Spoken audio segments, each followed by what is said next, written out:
Hello everyone, স্বাগতম জনাইছো মোৰ ইউটিউব চেনেল ট্ৰেইন উইথ ব্ৰেনলৈ। আজি আমি আপোনালোকৰ ব্যৱহাৰ হোৱাকৈ আসাম পুলিচ জেল ৱাৰ্ডৰ আহিবলগীয়া এক্সামৰ বাবে কিছুমান ইম্পৰ্টেন্ট কোৱেশ্চন ডিসকাস কৰিম। স্কিপ নকৰাকৈ ভিডিওটো শেষলৈ চাই থাকিব। First question, which festival is related to birth of Bramhaputra? নিম্নলিখিত কি উৎসৱ ব্ৰহ্মপুত্ৰৰ জন্মৰ লগত জড়িত? The correct answer is option C, Ashokashtami. Next question, who was the contemporary king of Bhaskar Burman of Kamrup king?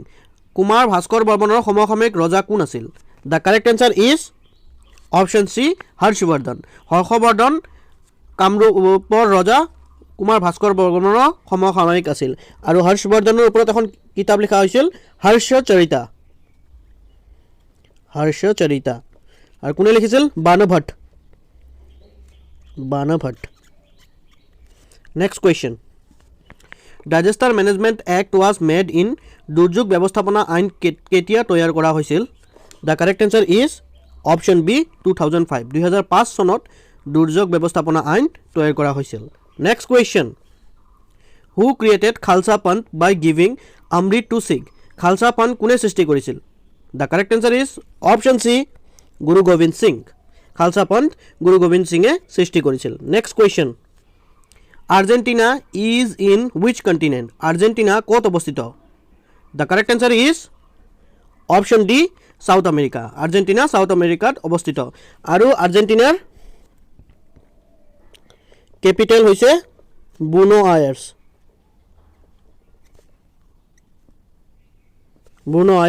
আৰু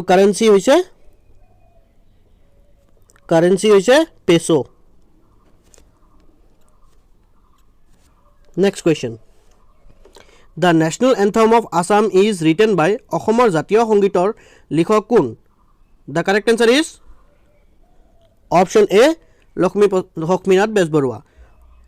আমাৰ জাতীয় সংগীত অ মোৰ আপোনাৰ দেশ গীতটিৰ ৰচক হৈছে লক্ষ্মীনাথ বেজবৰুৱা। আৰু লক্ষ্মীনাথ বেজবৰুৱাই কি আলোচনীত এখন প্ৰকাশিত পাইছিল? বাহী নামৰ আলোচনীখনত প্ৰকাশ পাইছিল। Next question, Bismillah Khan is related to Bismillah Khan কিহৰ লগত জড়িত? The correct answer is option B, shehnai. Bismillah Khan shehnai বাদক আছিল আৰু তবলাৰ কাৰণে ফেমাছ এজন জাকিৰ হুছেইন তবলাৰ লগত জড়িত আৰু চৰদৰ লগত জড়িত হ'ল উস্তাদ আমজদ আলী খান আৰু বাঁহীৰ লগত জড়িত আছিল Hariprasad চৌৰচিয়া। Next question, every year World Cross Day and Red Crescent Day celebrated on প্ৰতি বছৰে বিশ্ব ৰেড ক্ৰছ দিৱস আৰু ৰেড ক্ৰিচেণ্ট দিৱসত দেশত পালন কৰা হয়। The correct answer is option C, 8 March. Next question, who is the founder of Mauryan Dynasty? Maurya বংশৰ প্ৰতিষ্ঠাপক কোন? The correct answer is option B, Chandragupta হৈছে মৌৰ্য বংশৰ প্ৰতিষ্ঠাপক আৰু বৃহদত হৈছে মৌৰ্য বংশৰ last king of Mauryan dynasty. ঠিক আছে, সেইটো হ'ল Brihadratha. Next question, who among the following is known as Dihing express? নিম্নলিখিত কাক দিহিং এক্সপ্ৰেছ বুলি কোৱা হয়? এইটোতো চবেই জানে, একদম easy question. Correct answer is Hima দাসক আমি দিহিং এক্সপ্ৰেছ বুলি জনা যায় ন। আৰু মিল্খা সিঙক ফ্লাইং শিখ বুলি জনা যায় আৰু পি টি উষাক পিয়লি এক্সপ্ৰেছ বুলি জনা যায়, পিয়লি এক্সপ্ৰেছ নামে জনা যায়। Next question, when did the first battle of panipath began? পানিপথৰ প্ৰথম যুদ্ধ ক'ত সংঘটিত হৈছিল? The correct answer is option B, 1526. 1526 চনত পানিপথৰ প্ৰথম যুদ্ধ সংঘটিত হৈছিল আৰু প্ৰথম যুদ্ধ বাবৰ আৰু ইব্ৰাহিম লোডিৰ মাজত হৈছিল প্ৰথম যুদ্ধ। দ্বিতীয়খন যুদ্ধ 1556ত হৈছিল হেমু আৰু আকবৰৰ মাজত।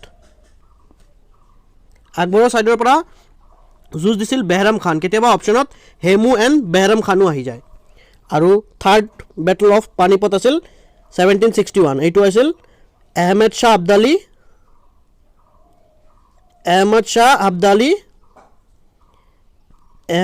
আব্দালি আৰু Maratha empire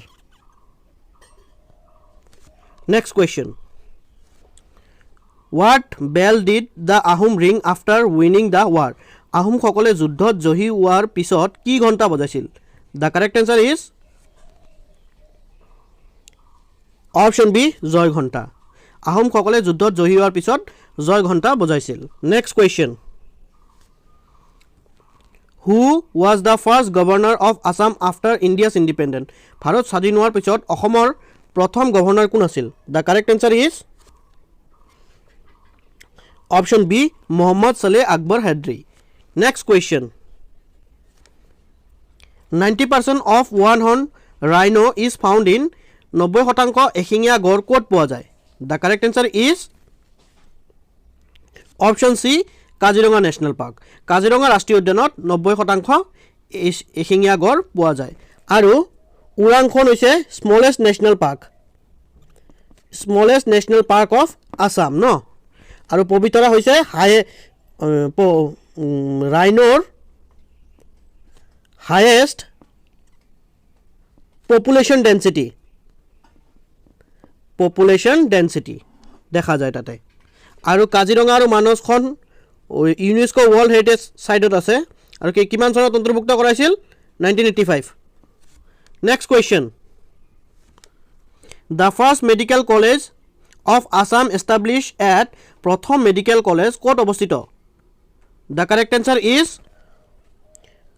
option A Dibrugarh প্ৰথম মেডিকেল কলেজ অসমৰ আসাম মেডিকেল কলেজ এখন ডিব্ৰুগড়ত অৱস্থিত আৰু আসাম মেডিকেল কলেজ আগত Berry White hospital Berry White medical school নামে জনা গৈছিল next question who was the founder of Jorhat Sarbajanik Sabha Jorhat সাৰ্বজনিক সভাৰ প্ৰতিষ্ঠাপক কোন the correct answer is option B Jagannath Barua হৈছে যোৰহাট সাৰ্বজনিক সভাৰ প্ৰতিষ্ঠাপক next question Who led the revolt of ethnic tribes of North Kachar in 1881? 1881 চনত উত্তৰ কাছাৰৰ জাতিগত জনজাতি বিদ্ৰোহ নেতৃত্ব কোনে দিছিল? The correct answer is option C সম্বোধন কছাৰী 1881 চনত উত্তৰ কাছাৰৰ জাতিগত বিদ্ৰোহ নেতৃত্ব কৰিছিল next question Sunil Chhetri associated with which sport?